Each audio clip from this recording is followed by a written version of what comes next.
Happy Tuesday. Happy late Tuesday. Back to Tuesday Talks. We're just a little later tonight. Our guest is, how does it work? 3 hours? Pacific time. We Back? are Eastern Standard Time, so there's a big difference there. But we are happy to be here tonight. Yes. It's kind of a little more relaxing in the evening, maybe. Yeah. Maybe. Because we're tired. Maybe that's it.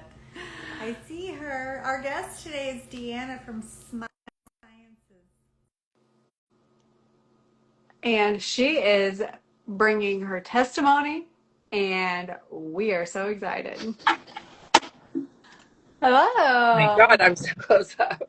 Oh my gosh. And we're not there. Way to go. Hi. How are you doing? I'm doing good. Doing good. Is your eye You better? look good. Yeah, no, I don't know. It must be something flying around outside, but my right eye is really irritated. Not like pink eye, like more allergy based. Yeah. So yeah.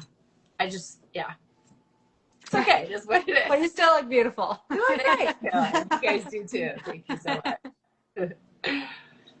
Well, I'm not sure it's necessary. You need to give another little quick bio of who you are, just because you did it last month on our podcast, and I feel like Yeah. people loved you, and we're waiting for today. You can give us a little. You could give us a little snippet of what we're going to talk about today, just to keep people here. 'Cause Okay, it's yeah. gonna be good. Y'all are going to want to stay. Yeah.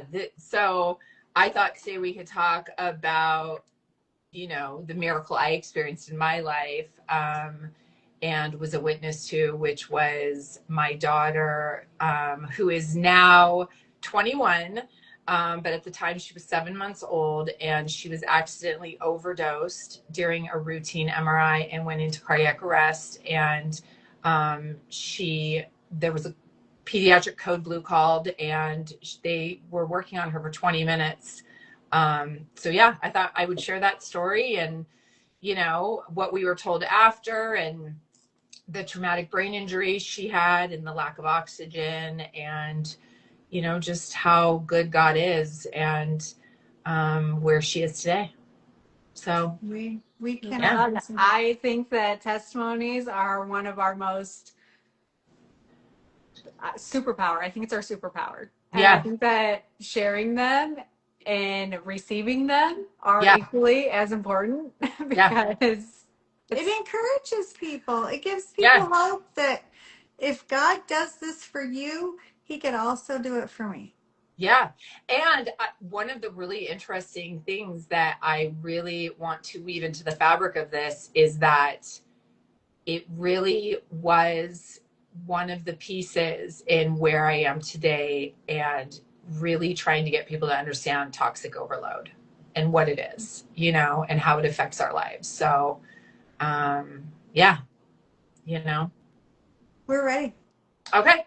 So yeah, for those of you who do not know, I'm Deanna. My daughter, her name is Evelyn. She is actually on my stories quite a bit. A lot of my followers, feel like they almost personally know her because she is with me all the time. But yeah, I think I've got to experience some pretty unique and interesting things throughout my life. And my husband and I have been married for 25 years. Evelyn was our third and last child that we had, and she wasn't hitting milestones, when she was born by emergency C-section. I should notate that. I had slipped in a grocery store on some water and had to have an emergency C-section. She was only 3 weeks early, so there wasn't any crazy complications or anything that they were expecting. And yeah, things were, she was in the NICU for a couple days, a little bit jaundice and stuff. But other than that, like, we went home, I was nursing her. Things seemed to be completely normal and fine. And at about, 5 months, 6 months, I started noticing she wasn't really doing things that her brothers had done. She was really struggling with her left arm. And no, sorry, was it her left arm or right arm? I guess it would have been her right arm. She was really struggling. Like when she would roll over, it would get stuck constantly. And she wasn't really rolling over. It took a lot of effort for her. She had no spine strength. She wasn't really sitting up or anything like that. So I had mentioned it to my pediatrician. She was like, maybe we should send you to a neurologist, just see if everything's okay. So that doctor actually ordered a MRI and was like, let's just take a peek and make sure there's not something else going on. They had talked to me about it possibly being some form of palsy with her hand, but never really like went into any explanation. They were like, let's get an MRI. So we went down to the hospital early in the morning, my husband and I, and my mother was with us, and they told me they were going to give her an enema that would relax her. And I was like, oh, I'm a nursing mom. So, I was thinking I could nurse her right before she went in for the MRI to make her, she'd be kind of sleepy and just really relaxed. And they were like, yeah, when we get down there, we might have to sedate her more. I was like, okay, that's fine. We get into the MRI. They had already given her a suppository, and they hooked an IV up to her, and I had nursed her. She was really, really tired, but they told me that the MRI machine was going to make a lot of noise, so they were going to sedate her more so that she would hold really still during the MRI.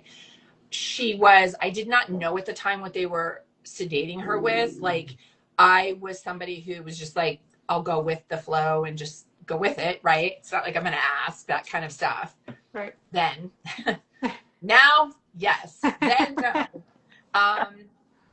So she had a nurse there, and then there was a doctor and the MRI technician. None of these people I knew. They were all hospital staff. And the nurse came over. I had just finished nursing her and laid her down on the board. It's kind of like a hard board that goes into the MRI machine. And forgive me, this was like 20 plus years ago. But, and my husband was in the room. My mom was in a waiting room. And the nurse walked over, and she had a syringe in her pocket. And she pulled the syringe out, and she started pushing the syringe into my daughter's IV. And I was like, oh, what's that? And she's like, oh, it's just sleepy juice. It's going to like help her relax and stay asleep. And I was like, oh, okay. Well, Evelyn was on the board, and she was holding my finger, like with her little tiny hand. She was 7 months old and tiny. And she's like holding my hand, and I felt her hand kind of like loosen, which in a normal circumstance, I probably would have said like relax, but something in me was like, what's going on? Like, it just didn't feel like I felt it, you guys. It still makes me emotional today because I feel it like it was yesterday. I felt it with every cell in my body.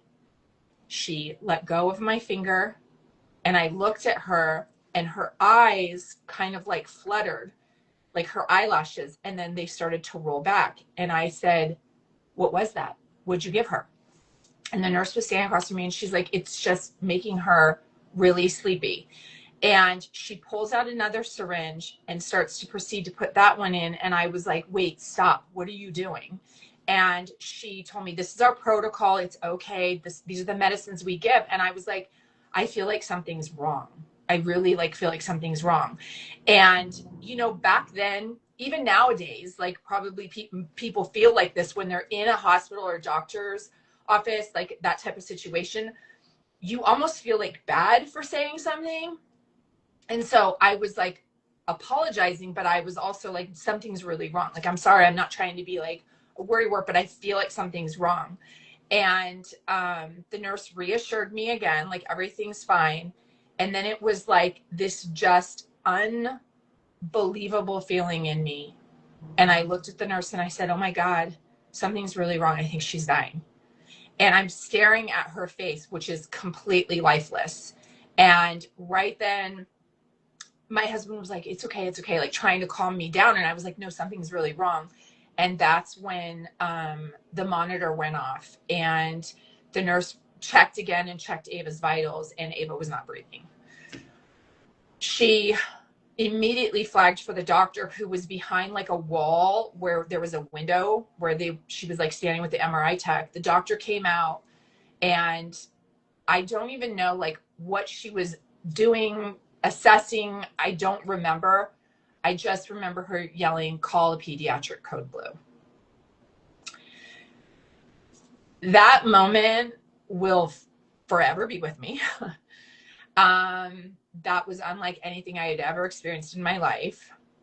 My husband and I were standing across from each other with Ava Lynn on a bed, a board in between us. And there were people rushing around. They grabbed a crash cart. I found out later that it was a pediatric crash cart, but it did not have the tube to intubate her. The oxygen tanks were empty. It was like mistake after mistake, and human error mistakes, right? Like, not intentional, just like somebody didn't check the oxygen tanks that were on the machine, the crash cart, somebody didn't make sure, like, all the things that this doctor needed. They wanted to give her something to counteract. They didn't have that. So they're yelling on speakers, and I could hear like bells. It was the most insane thing. Doctors were running in, nurses. I was actually in an MRI building across the street from the hospital. And when I say street, I don't mean like a busy street, but like there's a street in between the two. So there's doctors having to come from the hospital to help. And I remember a security guard saying, my husband didn't leave Ava's side. He was standing right there, and a security guard was trying to get me to leave the room. And I said, no, I'm not going anywhere. And then I knew, like, something in me knew, like, they're going to force me to leave. They're going to force me to leave. And my mom at this point had entered the room that we were in, because she was in the waiting room and saw all the commotion. And I dropped to my knees. I dropped to my knees. Sorry. And I put my hands up towards the ceiling, and I yelled as loud as I could. I said, God, she has to stay with me. Bring her back to me. Please do not take this child. I wanted a daughter for so long. Like, everything I wanted was in her. And I literally prayed and begged. And I remember seeing, like, the security guard, he kind of walked away, and I remember seeing a couple nurses that were standing there, and they had tears in their eyes, and they had intubated her at this point. And she started breathing. She started breathing right there, in there. I mean, she was on I don't know, because I don't know all the medical terms, but they were still assisting her, but she was not, her heart was beating again. So I would say we were probably in there for like 30 minutes. And then the entire team went with us. They moved her very quickly to the ICU, the pediatric ICU in the hospital. And after they had stabilized her, they said they wanted to bring a CT machine in there and do a CT, because they needed to see what was going on. And we said, okay.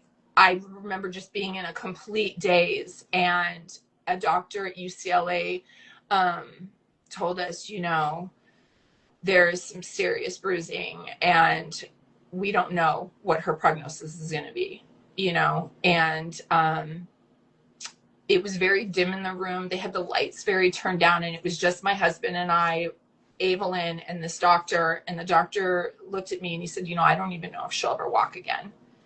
And in that split moment, I looked at that doctor and I said, she will run.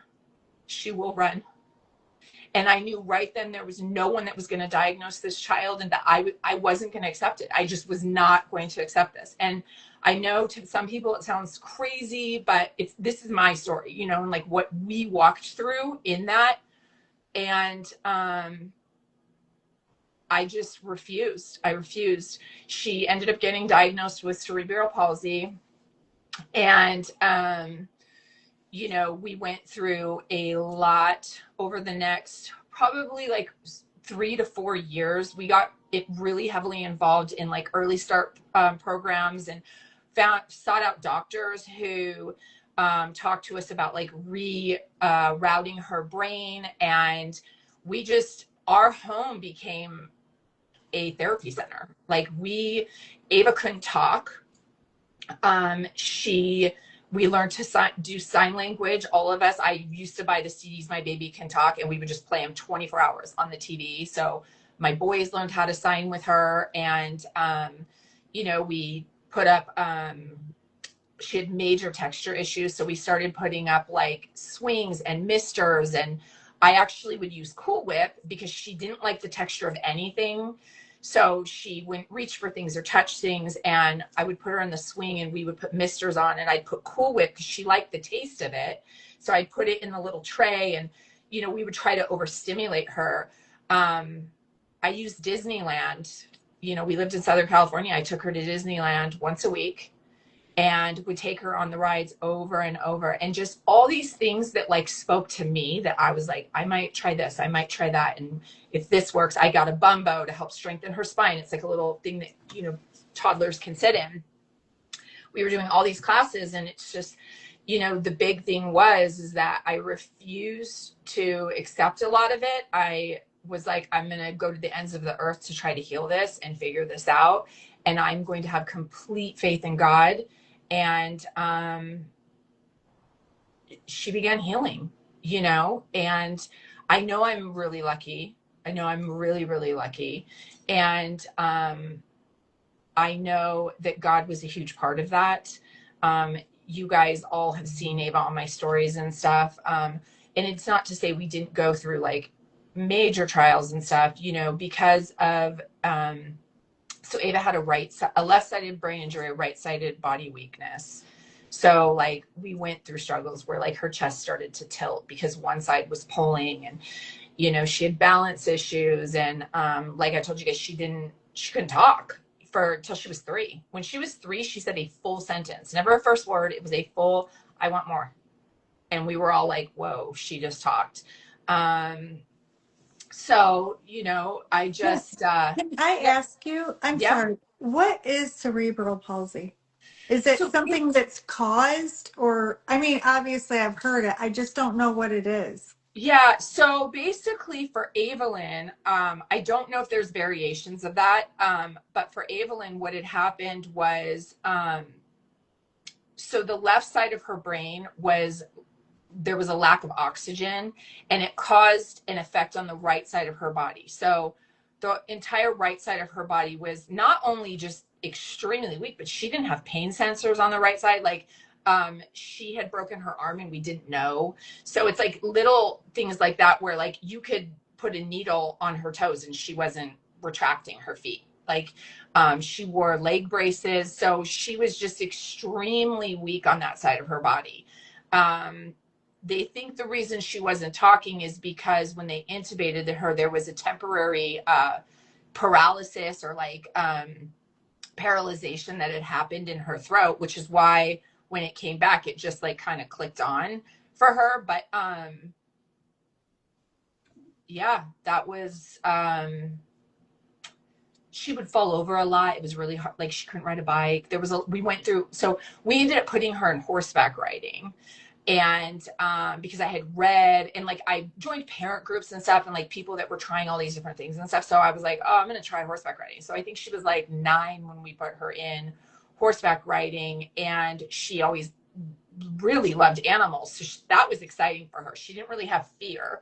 And the horseback riding was really great for her balance. So anybody that's struggling with that, I highly recommend horseback riding. So she did that for a couple of years. And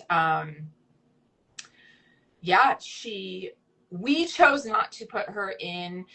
There were special classes that were offered to us in schools and stuff. We chose not to do that. And like her brothers would like kind of try to like help her. And we would say, you know, let's challenge her versus helping her. So we just kind of took a different approach in it. But, you know, I think about it all the time. Like when I look at her and how normal her life is and how much she's overcome, you know, she had secondary issues because of it, like anxiety, but not like normal anxiety, you know, like it was a different type of anxiety. So she really struggled with certain fears and anxieties and stuff. But even those, she like really pushed through. We used to say to her all the time, just be brave today, just today, be brave, you know? And yeah, I think, you know, so I ended up finding out that because the hospital actually did their own investigation and like admitted full fault. So, what had happened was, again, human error, no one being malicious and stuff, right? The nurses were really understaffed. And that morning, they were down a couple nurses. And the nurse that gave Ava the medicine had asked another nurse to draw up the medicine. So I guess back then, if you were getting medicated for an MRI, like as a baby, they'll draw up not just one dose, but like if the MRI takes longer and they need a second dose and a third dose. So that nurse had put 3 doses of Versed in one syringe and 3 doses of ketamine in the other. And so the nurse did not realize that each syringe contained 3 doses. So Ava got 3 doses of Versed and 3 doses of ketamine. The hospital changed their protocol because of Ava. So nurses can't draw up another nurse's patient's medicine. And that was really important to us when we, you know, were working with the hospital on everything that had happened. But what I was really grateful for in that situation was the transparency, not trying to cover it up. They were like very transparent with what happened. And there was a lot of remorse, you know, with what had happened. So when that happens, you see like this human side of people. Looking back on it and stuff, I really wish that I wasn't so timid or afraid to ask questions, and I would have been a lot more like, well, wait, what's that? What's this? You know, as you guys know, Ava last month got strep throat, and she had to go on amoxicillin and a steroid, and she had an insane allergic reaction. She hasn't had to take anything since she was a toddler. And so she had like a really scary reaction to the amoxicillin. And we had to take her to the hospital for that. And I was way more prepared to ask questions and be like, okay, so what does this do? And, you know, just I was very lucky to have doctors that were willing to explain every single thing to me. And the nurses were really nice, you know. But I definitely feel like every single person that goes into a situation at a hospital needs to have an advocate with them. Somebody who is asking the questions and is going to remember and is going to be like, wait, what's that? And what's the dose? And, you know, I met a lot of parents along the way over the last 20 years who their child was given the wrong dose. So that's a common thing that happens, you know, and I definitely think it's something like we should all be talking about, you know, like how do you go into situations and, you know, ask the right questions. And well, shoot, even when I was at the hospital with Ava for the allergic reaction, a doctor came, or no, sorry, not a doctor, a nurse came in with 2 syringes. And I was like, what are those? And he was like, oh, we're just going to give her shots before she leaves. And I was like, no, we're not doing that today. Interesting. Yeah, I thought that was really interesting. And he Drops immediately of was like, blood. oh, okay. So they wanted to give her a antibiotic shot and a steroid shot, and they had already called in the prescription. And I was like, yeah, I think we're going to just go with the prescription. The doctor did come back in and he said to me, you know, would you be comfortable, asked Ava, and then her and I talked about, would you be comfortable with taking a liquid steroid to get the swelling down? And she was fine with that and did do that. But you know, I definitely feel like I'm never going to sit in a room with someone I love again and not ask every question.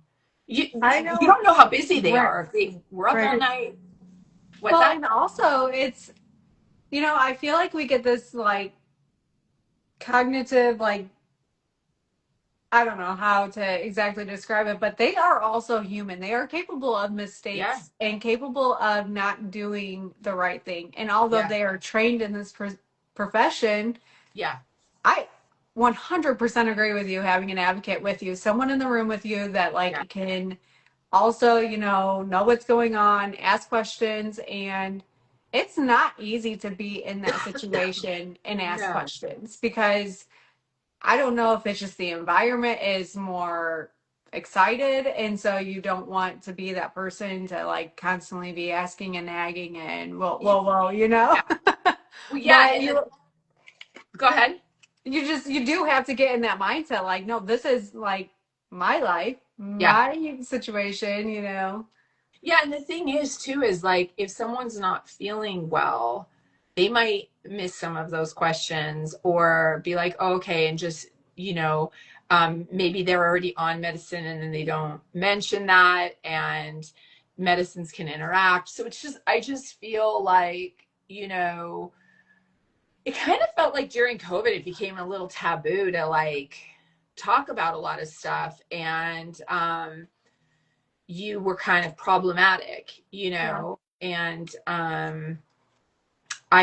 we've had several really crazy medical experiences, in my family from my husband, me to my daughter, that now I'm definitely someone who's going to be asking, like, so wait, what is that? And what are the side effects? And how long and how much? And, I want to kind of know all the details. So, um, and I definitely am somebody also who there's a time and a place for Western medicine, right? So I want to do everything in my power to stay as healthy as I can to avoid it, you Right. know?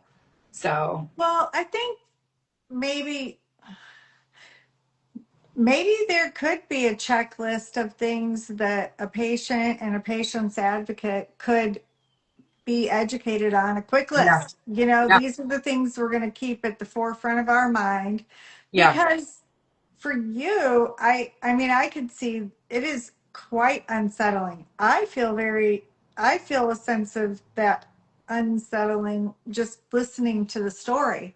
Yeah. I mean, I just can't imagine, you know, it had to have been a very quick progression from the point that you felt her hand go limp Oh, to, and bad. that will remain with you all of your days, Yeah. you know?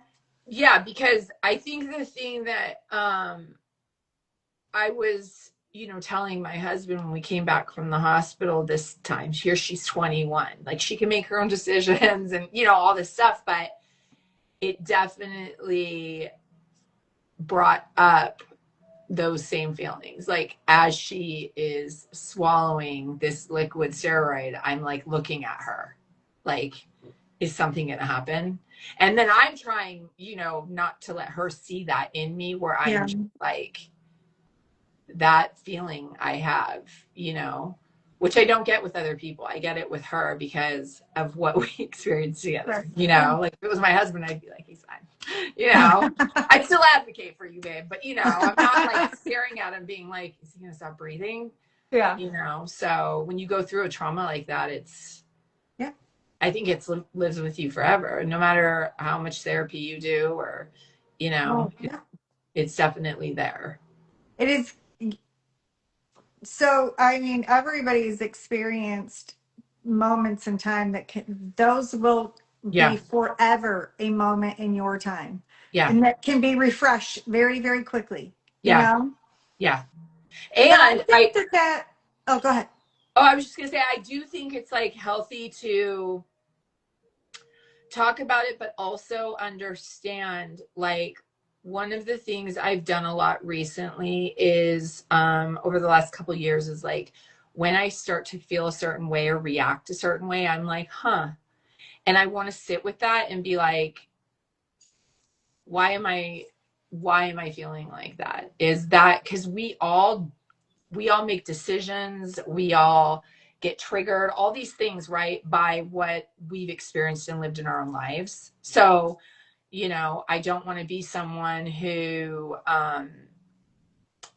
is terrified to go to the hospital, or puts that on my kids that they're terrified to go to the hospital or something, you know, because I think, you know, that's what hospitals are there to save lives, right? So it's like, I definitely try to sit with like my reaction to things and, you know, pray about it, think about it, understand it, you know, because I don't think I'll ever, when it comes to her, get to a place where I don't feel some form of panic inside of me.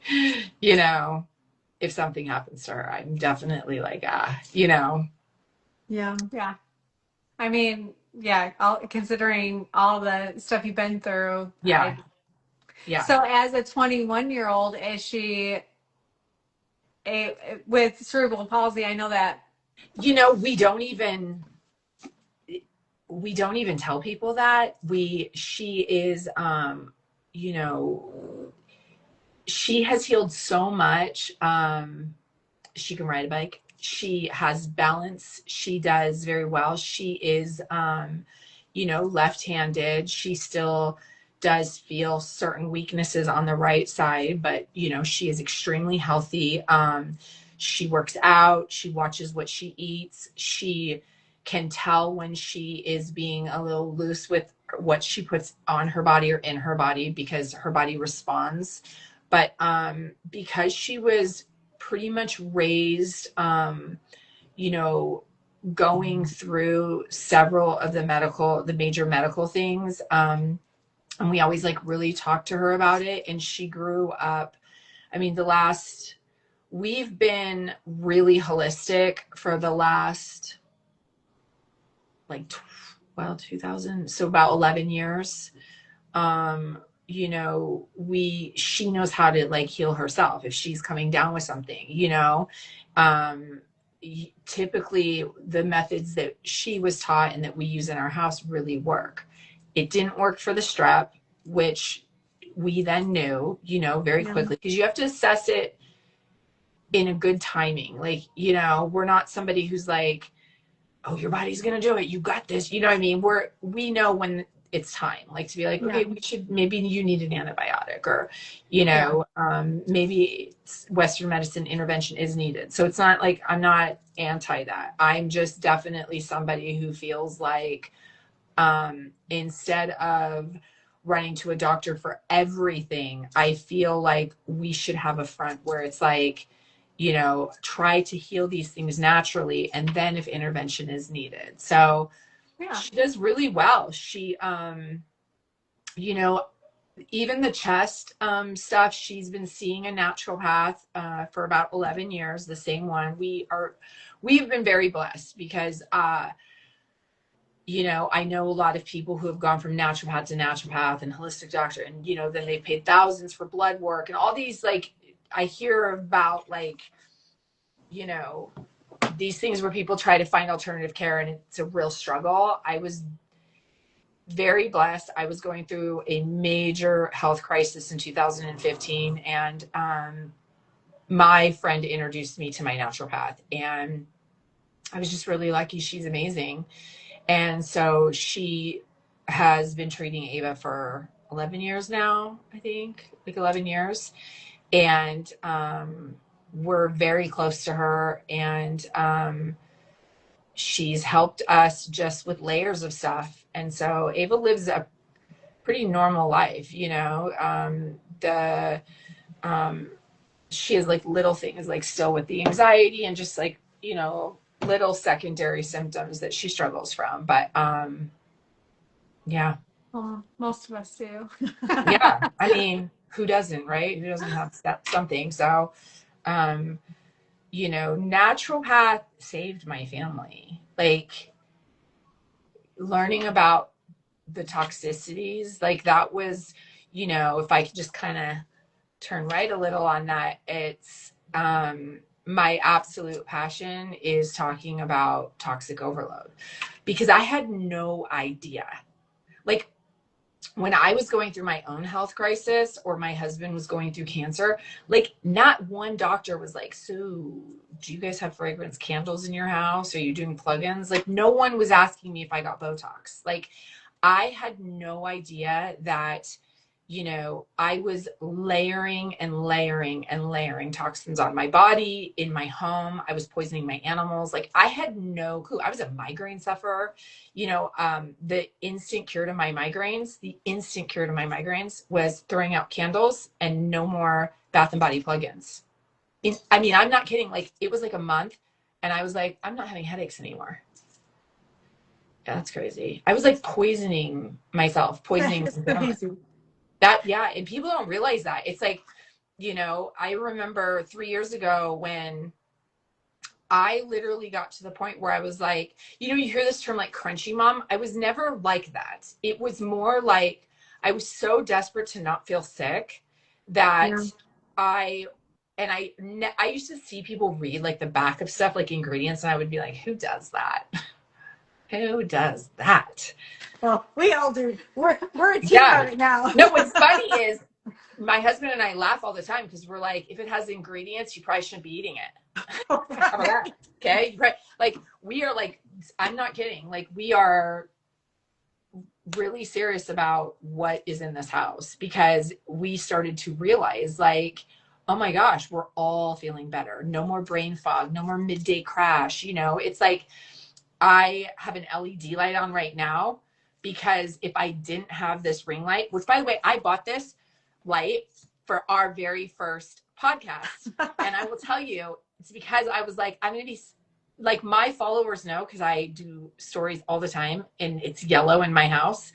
I only use incandescent. We don't have an LED bulb in this house. Like, we really started taking our health serious and like learning about what was disrupting our sleep, what was making our kids moody, why were our kids crashing out, and it is when you start to peel that back and realize, like, oh my gosh, from the time I wake up and brush my teeth, take a shower, get in my car, all these, you are layering yourself with Yeah. toxins.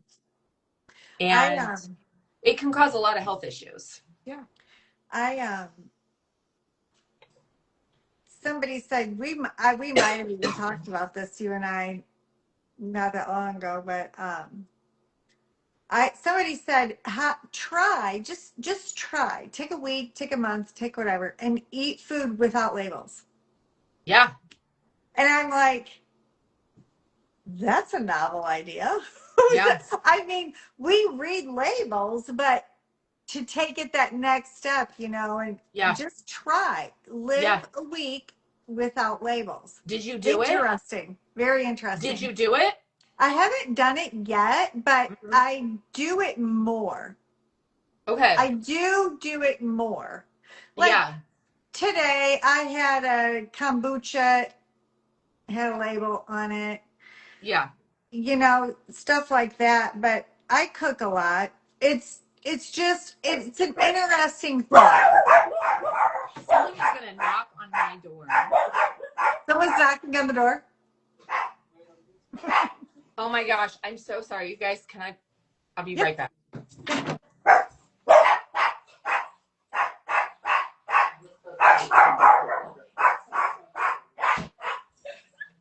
Hi guys. We're just Well, waiting. you can put on the silent disturbs, but not for the front doors. Sorry about that. Zero. No, come here.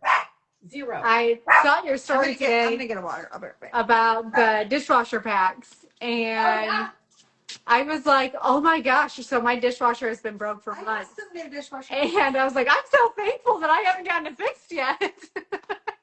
You guys, let me just share something about that. So, prior to me finding my naturopath, my husband, like 15 years ago. So Anthony is a cancer survivor. He had non-Hodgkin's lymphoma.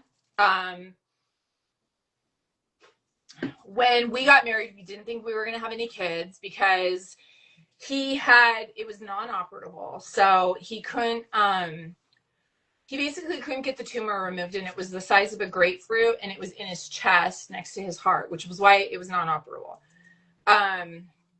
He had really a lot of chemo and radiation. So,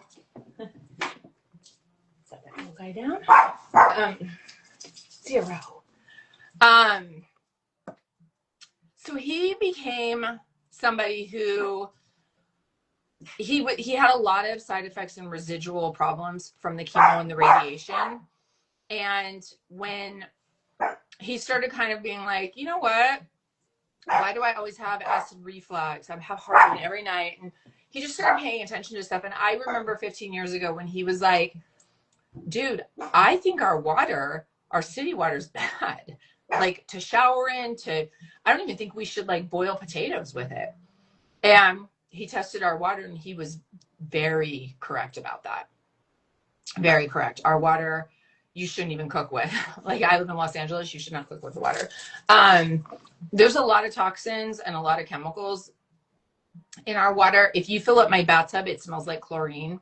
So that was kind of like our first peek into wellness. But, you know, he became really, really serious about his health when he met my naturopath.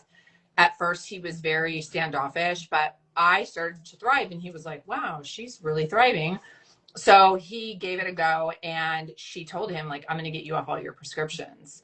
And he was like, yeah, there's no way. I have osteoporosis of the spine. I have chronic pain. Like, you know, I've had tons of chemo and radiation. Like I had pleurisy. Like there's just no way. And he kind of felt like he had peaked in life and was on the downside of that mountain. And yeah, my husband is not on any prescription medication. He hasn't been in 10 years. Yep, praise God. He does not have osteoporosis. He is extremely healthy. And he never gets sick. He actually, I just did a story because he got, he had hay fever for the first time in his life and was like, this is awful. This is really bad. The pollen here is really bad. And yeah, nothing takes that guy down. So it really is because he doesn't consume anything processed. He does not eat out at all. If we go out to like celebrate something, he comes, but he doesn't order food. He doesn't consume any seed oils. He is a real milk, raw butter, red meat.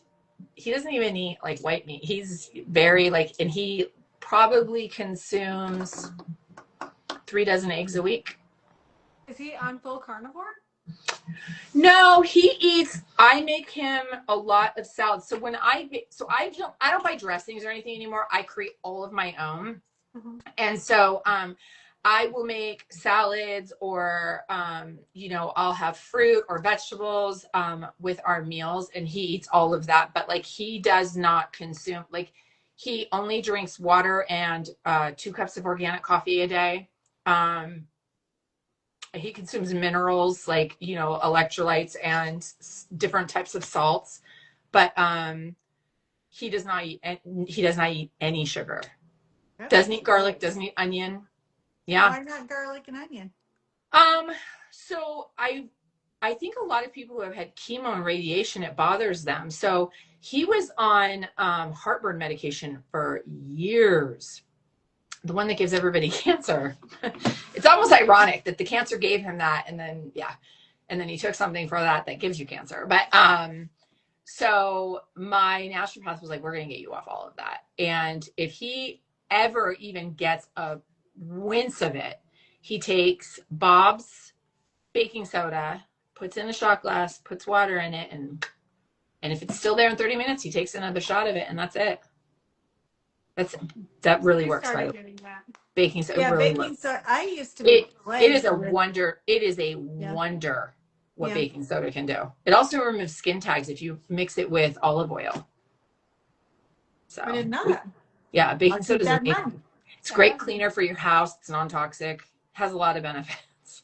I use baking soda a lot. Yeah, those are all the things we just started learning over the years, and you know. How do you feel about borax? What's that? How do you feel about borax? Borax, you know, I truly believe, and I'm not saying people shouldn't do it if it works for them. I believe in the discernment that God put in my soul. Like, I can't even explain it. It fills me. Okay. So it's like I have this discernment in my whole being where I can ask, like, is this something I should do? And it's like I feel the no or the yes. And Borax has never spoke to me. Okay. But I I know a lot of people only swear by it. asked, It yeah, just I is only asked not. just because it's out there and I feel like a lot of holistic people talk about it. Yep. And turpentine and a lot. I I have haven't people. heard about turpentine. Oh yeah, Yeah. I've had people send me stuff. And listen, I really think we're all so different and none of our chemistry is the same, like, right? Which is why I really truly believe some people can take certain medications and some people can't because we're all made up, Yeah. like I had 3 rounds of Botox in my life, some people have never had any. So it's like, we're all kind of made up a little bit differently, but I think the best thing is to see what works for you. Be really, really in tune with your body. I tell my kids all the time, like, try to really be in tune with your body and don't listen to all the outside noise, because I'm not sure how I feel about diagnosis.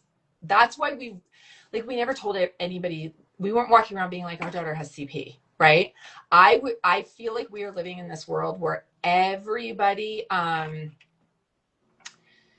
is wearing labels. And if you think about placebo, it's like if like their standard, right? The golden standard is placebo testing with vaccines, and they know placebo is a thing. Why do they diagnose people? Because if you look at somebody and you're like, you're sick, and their placebo believes that, they're like, oh yeah, I'm sick, and then they start feeling crummy. It's like, you ever been around somebody who's sick and then you're like, God, am I sick? Do I feel sick? Yeah. So it's like we don't practice any of that in this house. Like, we don't, no labels. I just don't want to do any of that. I want to be like, nope, and just speaking like, you're fine, you're healthy. That's not going to take you down. You got this. Like, Mm-hmm. um, Well, I also like to touch back. I kind of feel that way. I've just never articulated it, yeah, actually. Yeah. And to yeah, touch back, like to challenge her, I mean, that was probably the best thing that you could have done for her because it yeah, didn't put her in victim status, like she wasn't, yeah, there wasn't something wrong with her, you yeah. know? And I think, like, she used to, she did go through a lot of stuff where she was like, should I get tested for this? Do you think I'm this? Do you think I'm that? And I was like, if you are, does the label make it better? Like, what do you need the label for, though? Like, let's like really think this through. Like, should we just focus on all of the symptoms and figuring out how to heal those, Mm-hmm. and I'm not saying that works for everybody, you know what I mean? But it's like, I just don't, I really don't love all of the labels that people wear nowadays. It's like you'll meet someone and they have like 6 labels and they identify everything about their life is that, and their medications and their this and their that. And it's like, it's not to discount people. It's just, for me, I don't think for me or my family that works. I would much rather, God, I don't want to sound insensitive to people who, are living with serious things. My husband, you will never hear him say I'm a cancer survivor, ever. He's never going to say it. And you guys, he was really sick. Like, he was so sick, he didn't have any hair, not even eyebrows. And he was being treated out in San Bernardino, right? That's where his oncologist was. And when he would get out of his car to get gas, people would spit at him and cuss at him because they thought he was a skinhead. How sad is that? He was like dying of cancer. Like, it was really sad. He only had a 10% chance of living. Like, so it's like, we've really been through it. My husband would never say I'm a cancer survivor. He would never say it. I Never. think there's a sense for some people. I mean, obviously, I don't want to be insensitive either, Yeah. because there are people that really do struggle with, you know, particular diseases and illnesses Oh and stuff. yeah. Yeah. For me, maybe you as well, I don't want to feel like something owns me. I belong to God. I Okay, I think that's this how my husband thing feels. cancer thing. He doesn't want to feel like this thing could have taken him down. I think he feels the same way. Like, I think we all, like, in this house feel the same way. Like, we don't want something to be our identity. It's like, Mhm. yeah, I'm me. And, you know, we all go through really crazy experiences in life, right? Like, and emotions and, you know, traumas and stuff, right? And I think, you know, just look, when I went through my health crisis in 2015, I was diagnosed with 7 serious things, which I wrote about on my Substack, right? I do not ever tell people I have those things, ever. And I can relate to people who have those diagnoses and stuff like that. But I was like, no way, I can't accept that this is it, like, for me. Because I felt like my husband, like, oh, this is like, I've peaked and I'm going downhill. You know what I mean? I felt like I had to empower myself by, you know, hearing the diagnosis, but not like being like, this is my label. Like, I'm not going to walk around and tell everybody I have these illnesses. Right.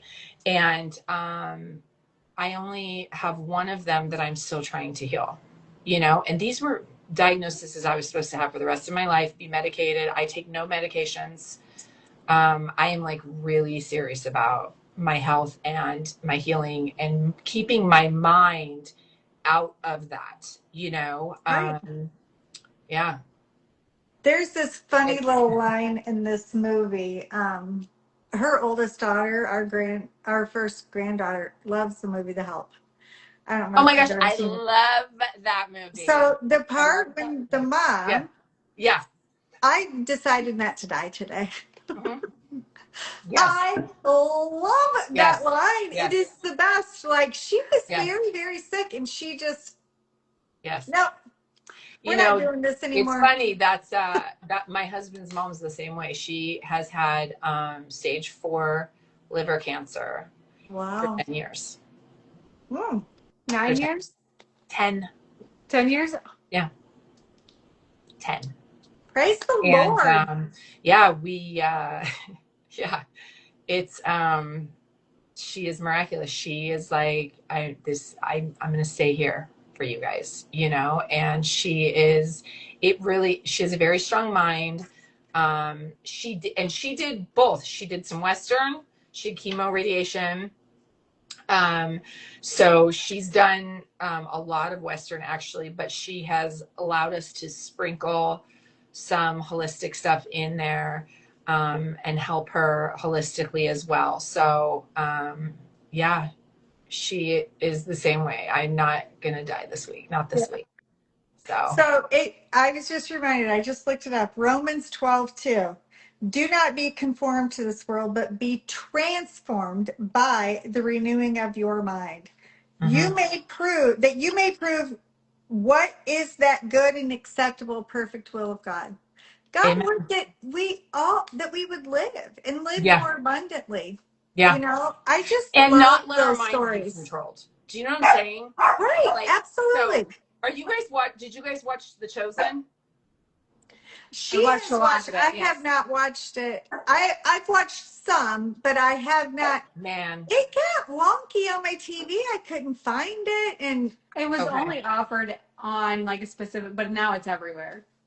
maybe I'll watch it. I'm on I think season Robert's watching 2. them. It really speaks to me. Yeah. As somebody who, you know, I can hear so many of the messages, and I just feel like we all can learn an abundance from that, you know? Well, from the Bible. I mean, Yeah, obviously. yeah. So, but yeah, they did a really good job. So far from what I've watched, they're doing a great job with it.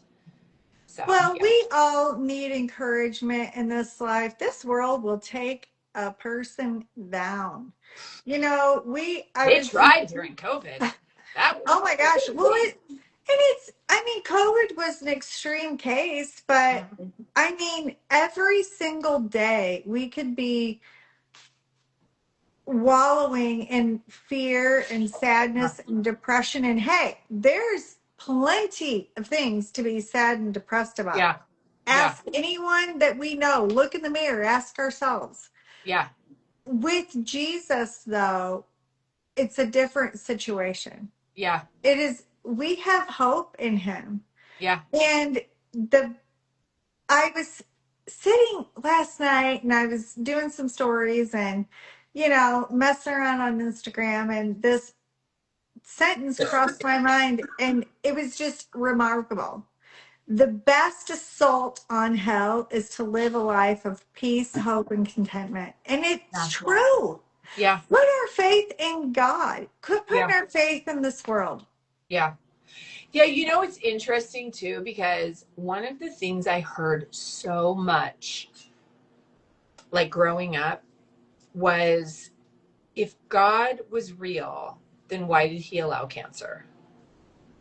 And it used to be a question that I would be like, yeah, why did he? And now, if anybody says that to me, I'm like, it is not God that brought cancer. No. It is the devil. Literally. Like, that is the devil. He comes to kill, steal, and destroy. That's right. That's right.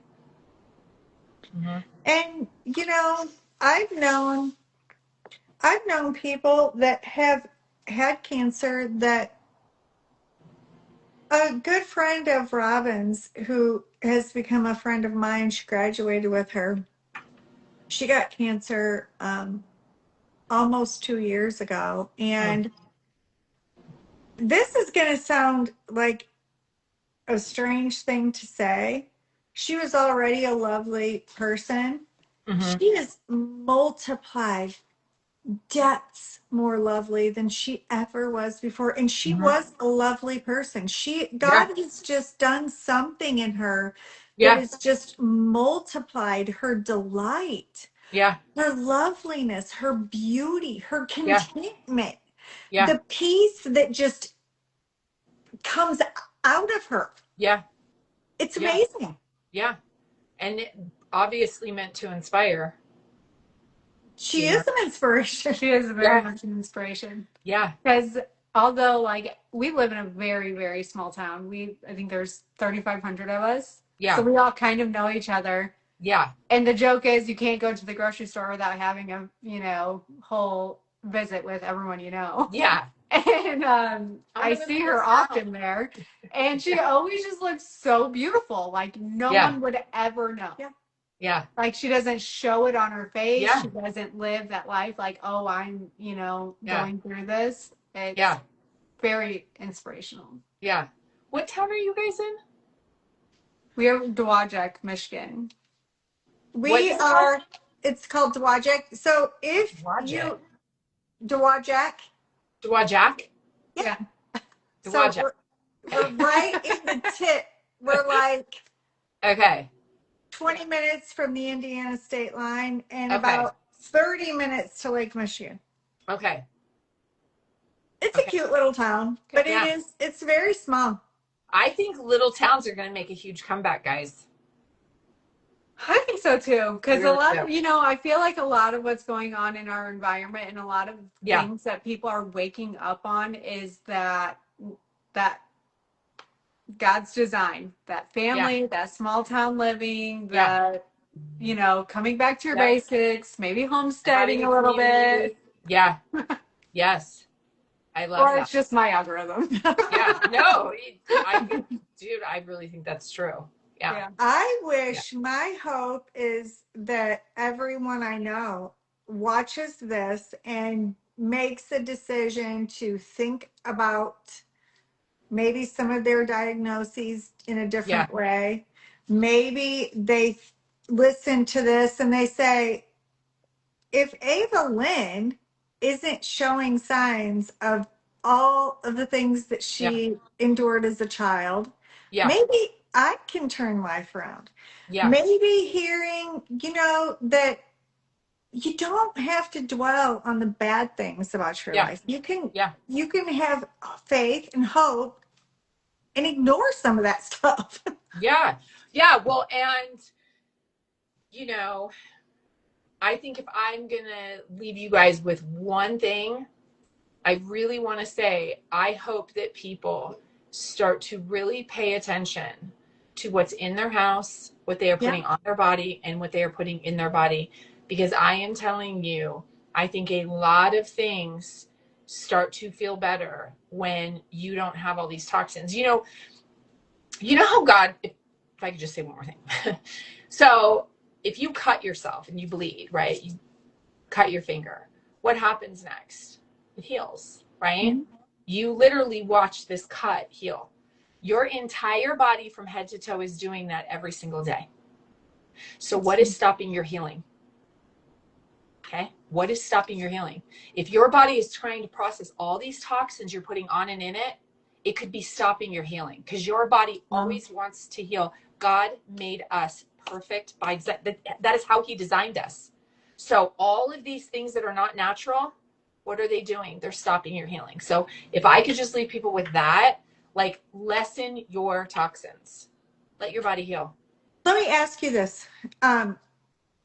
Do you also pay close attention to what you wear and what fibers are in your home? So I'm getting much better. So I hear a lot of people, I get a lot of messages of people like, I'm so overwhelmed, I don't know where to start, right? And I'm like, don't get overwhelmed, start with your toothpaste. Okay? Hit me up next week. Okay? Start with your toothpaste. And you don't have to go throw everything away. It's literally like you run out of your fluoride toothpaste, stop buying fluoride toothpaste. David's is a great toothpaste. There's really great. I actually, if they go to my link in my bio, I have an Amazon store and I have it all separated. I've been there. It's great. Okay. So start with your toothpaste. Then start with shampoo, soaps. Born to be Free. You guys should have them on your show. Born to be Free. They make the best tallow soap. It is non-toxic. It is amazing tallow soap made by a couple. Amazing. I tell everybody about their soap. It is the only body soap my husband would ever use. Born to be Free. Okay. So these are not people who I'm getting paid by, you guys. I am always out for what is a good replacement and a good product. So you just start replacing little things. I have been replacing things for a long time. Food, all of our personal care products, all of my cleaning products are non-toxic, my laundry soap, everything, right? So my dishes was like after I did all that stuff, then I went on to dishes and cooking stuff. So I am now at a place where I am starting to buy 100% cotton and linen. My kids are very interested in that. My son Ashton makes all his own clothes. So Really? he's amazing. He makes bags, hats, like a lot of that. I do have some silver lined clothes, that I love. And because I do believe the frequencies are going to be a big player in the future. And I'm a definite advocate for metal detox, at least twice a year. But I do have silver lined clothes and stuff. So I do pay attention to that and I'm getting a lot better about that. I don't wear polyester. There are a lot of chemicals in our clothes. I got rid of all my Lululemons. I'm careful about stuff like that. So yeah, I've It's approached hard to, that level. I'm trying to work on switching my wardrobe over, but Yeah, good quality clothes are very expensive. expensive. Yeah, I know. Because I will tell you, like, I only wear negative bras, right? And I started thinking about it and I was like, dang, I used to buy Victoria's Secret, I'm not trying to bash anybody, but I used to buy their stuff. And I would spend like $50 on a bra and they were trash. I'll spend $70 on a negative bra. And I have some of my negative bras are like 5 years old. There's no wires in them. There's no BS in I'm gonna them. look them up. Yeah, you can find them on my Amazon store too. Okay. And cotton underwear, like I would be more concerned if I was going to start somewhere in the clothing thing. I would start with my undergarments for sure, and then what Yeah. I sleep in is sheets, and what I sleep on that, and then I would move on to clothes. So it's just kind of a progress. Like you Yeah. just, and it's crazy too because I remember when Dr. K, my naturopath, told me, she was like, I was like, it's really hard to give up. I have a sweet tooth. It's really, and she was like, when you feel better, when you really achieve health, it won't be hard. And I I did not, she is right. When you achieve, it is not hard. When you so achieve. have you heard this? What I'm getting ready to tell you. I just heard this just a couple of days ago. If you are plagued with sweet tooth, which I am, Okay. eat Pear? sauerkraut. Oh, Eat sauerkraut. sauerkraut. Like I've never real, like heard that. legit real sauerkraut. Like make it yourself or get the organic that's in the Interesting. refrigerated section. So I've been doing it this week. It is Does it helping. work? It Really? is, it really is So helping. I wondered, is that a gut thing? That Yes. must be a gut thing, right? Yeah. Okay, so that's interesting. I don't have a sweet tooth really anymore. I still like chocolate, but I'm very picky about chocolate because just so you guys know, a lot of those big chocolate companies, they're not even using chocolate anymore. It's like No. lab food. But I started curing some of my cravings. Like I'm a sweet, salty person, right? Like I would want to have, maybe a Hershey chocolate bar with some Lay's chips. Like I was that kind of gal. And one of the things I replaced my sweets with was fruit, having a bowl of grapes or mango. Watermelon was a big one, which watermelon's extremely hydrating, but I only eat it seasonally because that's another thing you'll get into is like, well, Yeah. what's in season, right? And then for salty stuff, because we gave up seed oils, I started doing like sprouted pumpkin seeds, salted sprouted pumpkin seeds, and like things that were kind of crunchy but salty. Yeah. There's a lot of substitutes out there that you would be amazed by. You have to be careful because like when people go to Whole Foods, a lot of people are under the impression they go to Whole Foods and Sprouts and Whole Foods, Sprouts, and Trader Joe's, and it's like they're getting healthy. Trader Joe's that's an absolute myth.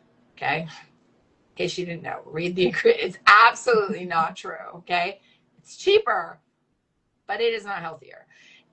When it comes to Sprouts, one of my really big viral videos was when I talked about a couple of years ago. I talked about their organic food and the misters and how I literally was like, what is coming out of these misters? I don't know if you ever saw the influencers doing those videos. I did that like years ago because I was like, what is coming out of these? Is that just water? And that's when I found out it wasn't just water. It's actually a chemical called Produce Max. And it is supposed to keep bacteria and stuff off of the vegetables, keep them crisp. And they are spraying it every couple minutes those little misters come on and the Produce Max is being sprayed on there. So when I talked to the people at Sprouts, the manager was very honest and was like, these vegetables come in here organic, but they do not leave organic. And a lot of You're people the don't know. first person who ever said that to me. I had never heard that before. And don't let people gaslight you. Don't let people gaslight you. When someone says to me, yeah, but that's more of an organic type, it's not really toxic, or like the guy that came around our neighborhood in his truck and he was spraying our gutters. My husband walked out there and was like, what are you spraying? He's like, it's mosquito control. My husband's like, but what is it? And he's like, it's totally organic, it's essential oils. And my husband's like, I don't smell no essential oils, what are you talking about? So he gives us a paper. I call the company. You can call any of these companies, Produce Max included, and you can say, can I please get a copy of your MSDS sheet? And then read it and decide for yourself if that's healthy. It's like fluoride, right? Like, oh, this much of a neurotoxin isn't going to hurt anybody. But what they don't talk about is if you're using that neurotoxin every morning and every night for your entire life, what's it doing then? So yeah, I am a definite, like, I'm not getting played on that stuff. Whole Foods, you walk down the chip aisle, it doesn't matter if they're called veggie straws, if they're packed with 4 seed oils. Right. Veggie nothing about that. There's veggie nothing about that. Right. And Well, parents think they're picking a right. healthier option. They're not. In case anyone doesn't know who might listen to this, seed oils are very inflammatory. Very. Any disease that ends in itis Yeah. is inflammation. Yeah. The American diet is full of all kinds of inflammatory foods, and no one's going to tell you that. I'm seeing my messages because they clicked down on the bar, and I posted today that the blueberry bagels at Costco don't even have blueberry. Did you guys see that? And people are Unbelievable. messaging me right now, like, 'cause I can see people, like, because people are at home from work and they're watching my stuff. But hey, guys, those are not blueberries. Like, that's what I'm saying. Like, we don't accept it. Don't give these people your money anymore. Don't accept it. Like, I share a lot of cooking stuff, how to make. You guys, once you start making like marinades and dressings and stuff, it's so easy. You don't Yeah. have, and now I don't know if you guys know, I get all of my meat from Riverbend. I love Riverbend. If anybody wants to find out about it, DM me. But it's basically the most amazing ranch. It's the only red meat we eat. And they just came out with the most amazing tallow. So, like cooking tallow that doesn't have a weird beefy smell. It's not over processed. It's not, they don't speed up the process. So it's not yellow. It's white how it should be. Like, you can, and butter. I mean, get real butter. You know, by the way, butter should only have 2 ingredients, just in case people don't know that. And you can make your own butter at home. But yeah, I mean, who has time for that, right? I But know. yeah. I made a butter at my house the other night, or it was a while ago now. My husband's like, I was like, you can do these things like at Oh home. yeah. It's delicious. Yeah. It's delicious too. Yeah. It would probably be mwah, mwah. It would probably with raw milk. Oh my gosh, it Oh would yeah. probably be amazing. Yeah. And Yeah. also, why is it so hard to find incandescent light bulbs anywhere? Like, I have it in my Amazon store. So I think that has shifted. It's going to be a lot easier to find it now. You know, they really went after the incandescents. They tried to manipulate everybody. And I have a really funny video on my page where this woman says to her neighbor, she's like, Carl, you're a bad neighbor with your bright lights. We are all over it. And it's so funny. But you can now find incandescent lights because there's a demand for them. And if there's a demand for them, they're going to make them, right? So that's what we have to understand is like, stop giving your money to the wrong people. You know, you guys, we can all make a change in that. So we don't have them here yet. I've looked at every single store. Now, one store. Sounds like you have to get them on Amazon. you have to go, yeah, probably on Amazon.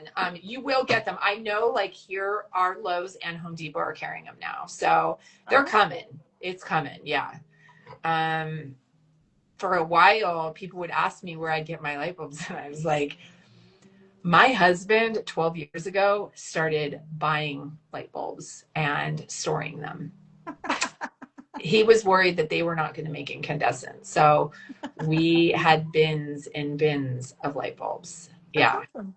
Yeah. So he was like, it's either going to be that or we're going to have candles because we were not going to do the LED. You know, LED is very disruptive to your body. So, Well, my husband actually does get migraines. These lights right here are making my eyes so tired. My eyes are very sensitive to light. so have you guys ever, if you take your phone and you go to your videos and put it on slow-mo, have you ever done that? And then you put it to put it to where your lights are on slow-mo and then watch it back? Is it slow-mo? Is it slow-mo? I think it's slow-mo, yeah. So basically it's the flicker rate. It's not just the blue lighting, it's the actual flicker rate. It's why when people buy, like want to do red light for healing, but they buy a cheap red light and it has a really high flicker rate, they're not getting the healing benefits. So LED light bulbs are flickering so much it can really bother people's eyes. Oh, it's bothering my. I have a gut feeling that is my husband's issue because he gets migraines a lot. Really? Yeah, and I think actually the last podcast we had together, someone had just told me like a couple weeks before then, and so I've been looking at like all the stores to buy different light bulbs. Yeah. Yeah, the thing is that it can really be disruptive to your sleep. The flickering might be really bothering him. I would definitely see, that's what I mean. Like people will accept a diagnosis of like, people say like, oh, I used to say I'm a migraine sufferer. There's a reason why you're having migraines. So let's draw the string to what the reason is and fix that so you don't have migraines anymore. Don't band-aid it and take something for it, right? Yeah, we were meant to not have bright lights in our face when the sun goes down. Yeah. It's tricking your system. So I would wonder if your husband would benefit from watching the sunset every night. And when I say that, I remember the first time I heard that and was like, what? Like, because it's pretty.